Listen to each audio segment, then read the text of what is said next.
ఎప్పుడైనా సరే పెన్నిస్ సైజు అనేది అంత ఈజీగా నార్మల్‌గా ఉన్న సైజు కన్నా చిన్నగా అవ్వదు.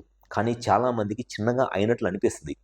అది దేనికి అనంటే పెన్నిస్‌కి సెక్షువల్‌గా కోరికొచ్చినప్పుడు, సెక్స్ చేద్దాం అనుకున్నప్పుడు ఎట్లాగైతే అక్కడ లోపలున్న మజిల్లు స్ట్రెచ్ అయ్యి ఎరెక్షన్ వస్తదో, కొన్నిసార్లు ఏమైద్దంటే ఆ మజిల్ అనేది కాంట్రాక్ట్ అయిపోయిద్ది. మజిల్ గనక స్ట్రెచ్ అయితే ఎరెక్షన్ వస్తది. మజిల్ కాంట్రాక్ట్ అయిపోతే చిన్నగా అయిద్ది. అది నార్మల్‌గా ఎవరిలో అయినా జరిగే ప్రాసెస్సే.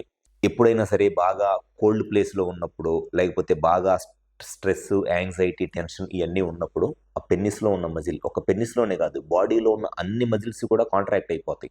అట్లానే పెన్నిస్‌లో ఉన్న మజిల్ కూడా కాంట్రాక్ట్ అయిపోయి పెన్నిస్ సైజ్ చిన్నగా అయినట్లు అనిపిచ్చిద్ది. కానీ అది యాక్చువల్‌గా చిన్నగా అవ్వదు. కానీ చిన్నగా అయినట్లు అనిపిచ్చిద్ది టెంపరరీగా. కానీ కొంతమందిలో నిజంగానే పర్మనెంట్‌గా చిన్నగా అయిపోయిద్ది. ఈ భయమో, లేకపోతే కోల్డ్ ప్లేస్‌లో ఉన్నప్పుడో, లేకపోతే భయము, స్ట్రెస్సు, యాంగ్జైటీ ఉన్నప్పుడు జస్ట్ మజిల్ కాంట్రాక్ట్ అవ్వటం వల్ల చిన్నగా అయినట్లు అనిపిచ్చిద్దిలే గానీ, బట్ యాక్చువల్‌గా చిన్నగా అవ్వదు.